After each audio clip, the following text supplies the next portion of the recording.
ស្នេហាគឺជាអ្វីតើហេតុអ្វីគ្រាន់តែឃើញភ្លាមស្រឡាញ់ភ្លាមបែបនេះតើអ្នកធ្លាប់លួចស្រឡាញ់មិត្តរួមថ្នាក់របស់អ្នកដែរទេពាក្យថាស្នេហា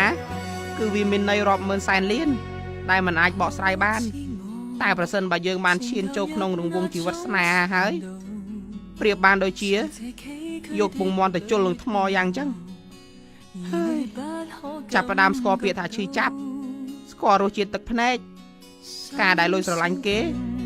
វាគ្មានអីខុសនោះទេវាគ្រាន់តែជាអារម្មណ៍ស្នេហាមួយដែលចាក់ដោតនៅក្នុងក្រៅបេះដូងលួចស្រឡាញ់គេវាមិនមែនជាការចំណាយប្រាក់អីនោះទេតែយើងត្រូវចំណាយចិត្តនិងកាយរបស់យើងតែឧបសគ្គវាមានច្រើនពេកក្រៃមិនមែនមានតែយើងម្នាក់នោះទេដែលតាមលួចស្រឡាញ់គេនៅមានមនុស្សរាប់រយនាក់ទៀតភាពឈឺចាប់បំផុត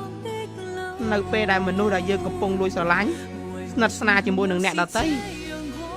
អារម្មណ៍ខ្លោចផ្សាមិនហ៊ាននិយាយក្នុងចិត្តប្រច័ណ្ឌស្ទើរតែផ្ទុះទៅហើយ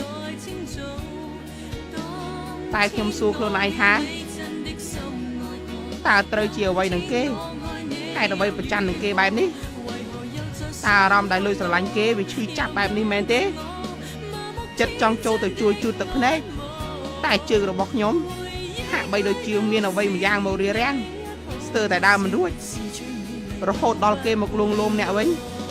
ខ្ញុំប្រែជាអស់ឱកាសបាត់ទៅហើយសល់តែអារម្មណ៍សោកស្ដាយខឹងខ្លួនឯង